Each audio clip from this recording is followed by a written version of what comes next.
Mobil আমরা ছড়িনি। দ্বিতীয় কথা, ওদের মোবিল কেন, ওদের জুতো, ওদের ভালো না পচা জুতো চপ্পল সব ছোড়া উচিত, ওদেরও ছুঁড়ে ফেলে দেওয়া উচিত। ভাই যারা দেশদ্রোহী তাদের সাথে কোনো কথা নেই। তুমি আমায় দুঘা মারো, আমি সহ্য করবো, তুমি আমায় দুটো গালিও দাও, সেটাও মেনে নেব, কিন্তু যারা দেশের সঙ্গে গাদ্দারি করে তাদের কোনো ক্ষমা নেই। সহজ সরল পরিষ্কার। হ্যাঁ, জলের দাবিতে লড়াই করছে।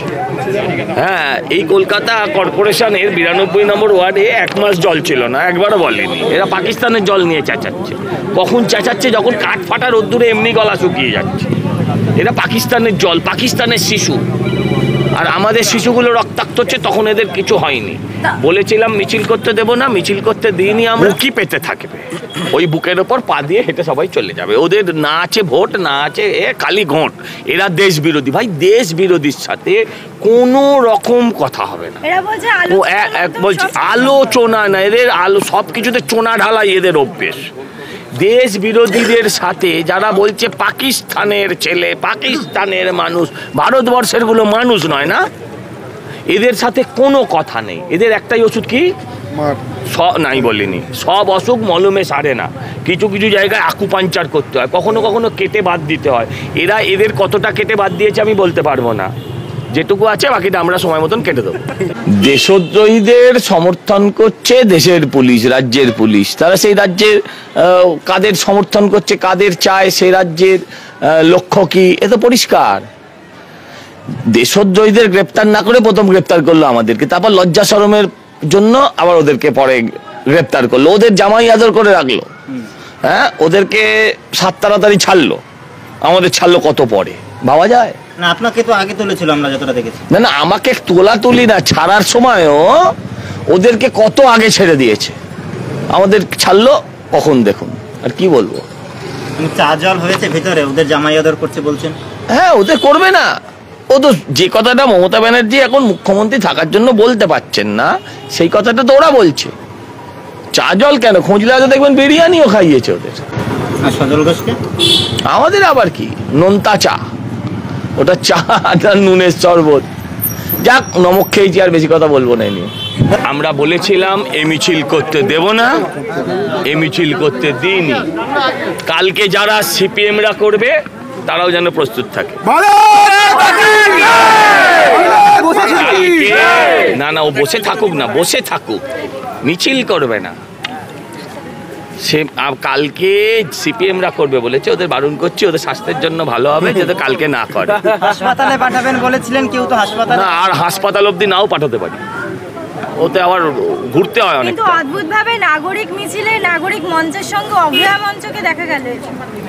দেখুন, এরা তো কেউ অভয়ার জন্য লড়তে যায়নি, এরা এদের রুটি সেঁকতে গেছিল। এদের বক্তব্যগুলো আজকে আপনারা পেয়েছেন, বিভিন্ন পোর্টাল, বিভিন্ন চ্যানেল, বিভিন্ন মিডিয়ার মাধ্যম দিয়ে পেয়েছেন। এরা নিজেরাই বলছে আমরা পাকিস্তানের পক্ষে, এরা নিজেরাই বলছে আমরা সন্ত্রাসের পক্ষে, আর পুলিশ যথারীতি জিহাদিদের দালালি করেছে। হ্যাঁ, বা যারা এই ধরনের পাকিস্তানপন্থী তাদের দালালি করেছে। তারা যদি দালালি না করতো, যে কোথায় পাঠাবো বলেছিলাম যেন, সেখানে চলে যেত। আমি বলিনি, এখন বলিনি, আমি এখন বলি। ঠিক আছে, তাদের সঙ্গে আমরা কথা বলেছি, তারা বলছেন যে জাতীয় পতাকা হাতে নিয়ে আসলেই দেশপ্রেমী হয় না, ওরা হচ্ছে আসলেই দেশদ্রোহী, মানে আপনাদের দিকে ইঙ্গিত।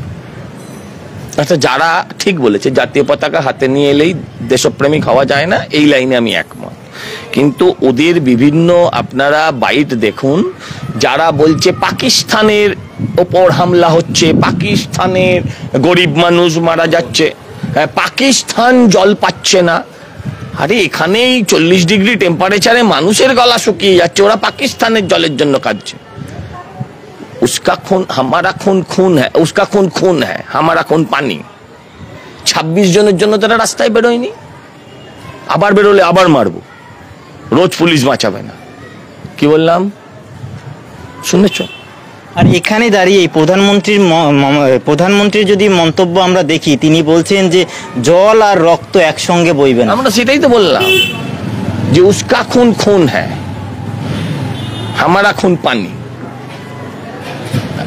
প্রধানমন্ত্রী বলেছেন টেরর আর টক একসাথে হবে না, টেরর আর ট্রেড একসাথে হবে না, হ্যাঁ, জলও বইবে রক্তও বইবে, দুটো একসাথে বইবে না, বইবে না, ঠিকই তো, আমরা তো সে কথা বলছি। জল বইবে না, শুকিয়ে মারা হবে যারা আমার দেশের সাধারণ নাগরিকদের মারবে, তাদের শুকিয়ে মারা হবে, পিটিয়ে মারা হবে, সব রকম ভাবে, কোনো ক্ষমা নেই। আবার কি কথা?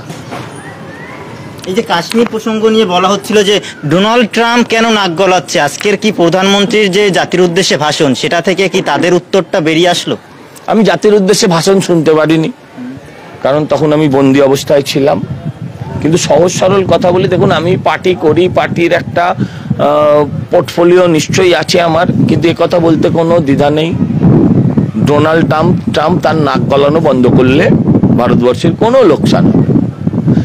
আমি একথা সহজে বলতে পারি, কিন্তু একজন প্রধানমন্ত্রী যখন একথা বলেন, মানে বলা তার পক্ষে কঠিনও আছে, কারণ একটা দেশ মানে হচ্ছে একটা বৃহৎ ব্যাপার, অনেক বৃহৎ ব্যাপার। তাদের, সে তো আর একলা চলতে পারে না, সব দেশকেই কিছু না কিছু করে চলতে হয়, ব্যবসা বাণিজ্য বিভিন্ন কারণে অন্য দেশকে লাগে। হ্যাঁ, সেই কারণে এখনো হয়তো উনি কিছু বলছেন, কি বলেছেন আমি শুনিনি, কিন্তু বলি যে এই ব্যাপারে উনি মাথা না ঘামালেও চলবে। উনি নিউ নর্মাল, অর্থাৎ নরেন্দ্র মোদী নিউ নর্মালের কথা বলেছেন, যে যদি সন্ত্রাসী এরকম আক্রমণ হয় সেটাকে যুদ্ধ হিসাবেই দেখা হবে কার্যত। হয়ে গেছে। আর যারা কাল বলছিল ইন্দিরা গান্ধীকে চাই, ইন্দিরা গান্ধীকে চাই, তারা এই কথা বলে একটা কথা বারবার প্রমাণ করছিল যে ইন্দিরা গান্ধী নেই আজকে 84 সাল থেকে আজকে অবধি হলে, হ্যাঁ, প্রায় আপনার 84 সাল থেকে 40 বছরেরও বেশি সময় ইন্দিরা গান্ধী নেই। তাহলে এই সময়কালে এই কংগ্রেসের যে রক্তাল্পতা, নেতৃত্বের রক্তাল্পতা, যে একটা নেতা সৃষ্টি করতে পারিনি, এটা প্রমাণিত হয়। এই কংগ্রেস সত্যি ইন্দিরা গান্ধীকে মনে করতো, যদি খুশি হতাম যখন বোম্বে ব্লাস্ট হয়েছিল, তখন যদি ইন্দিরা গান্ধী 200-র ওপরে মানুষ মারা গেছিল, তখন যদি ইন্দিরা গান্ধীকে মনে করতো একবার খুশি হতাম। যখন ওই আপনার 26/11-এ প্রায় 170 জনের বেশি মানুষ মারা গেলেন, তখন যদি ওরা ইন্দিরা গান্ধীকে মনে করতেন, তাতে খুশি হতাম।